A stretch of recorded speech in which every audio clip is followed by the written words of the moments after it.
Day 32। অ্যাফিলিয়েটে content বানাতে গিয়ে অনেকেই সমস্যায় পড়ছেন এবং কন্টেন্টের মধ্যে কী বলতে হবে বুঝে উঠতে পারছেন না। যদি না বুঝতে পারেন তাহলে এই ভিডিওটা আপনাদের জন্য। 90% অ্যাফিলিয়েট লিঙ্ক দিয়ে ছেড়ে দেয়, কিন্তু অডিয়েন্সের যে সমস্যা হচ্ছে সেই নিয়ে কোনো কথাই বলে না। আপনি যদি অ্যাফিলিয়েটে কন্টেন্ট বানাতে চান তাহলে এই তিনটি বিষয় অবশ্যই আপনাকে খেয়াল রাখতে হবে। প্রথমেই বলি, অডিয়েন্সের যে সমস্যাগুলো হচ্ছে সেই নিয়ে আপনাকে খেয়াল করতে হবে, এবং যেমন অডিয়েন্সের কন্টেন্টের মধ্যে রিচ আসছে না, ফার্স্ট সেল জেনারেট করতে পারছে না অডিয়েন্স, এবং অনলাইনে ইনকাম করতে পারছে না। তাহলে স্টেপ 1, আপনাকে এই প্রবলেমের একটা সিম্পল সলিউশন দিতে হবে। যেমন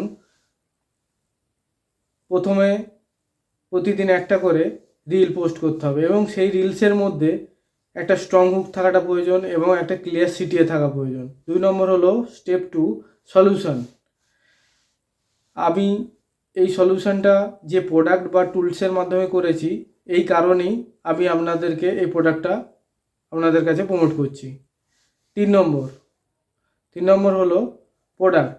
এই তিনটে ঠিক থাকলে অডিয়েন্স আপনার প্রতি ট্রাস্ট করবে এবং অডিয়েন্সের সাথে বেশি বেশি করে কানেক্ট হতে পারবে, তাহলে আপনার সেল 10 গুণ বাড়ার সম্ভাবনা বৃদ্ধি পাবে।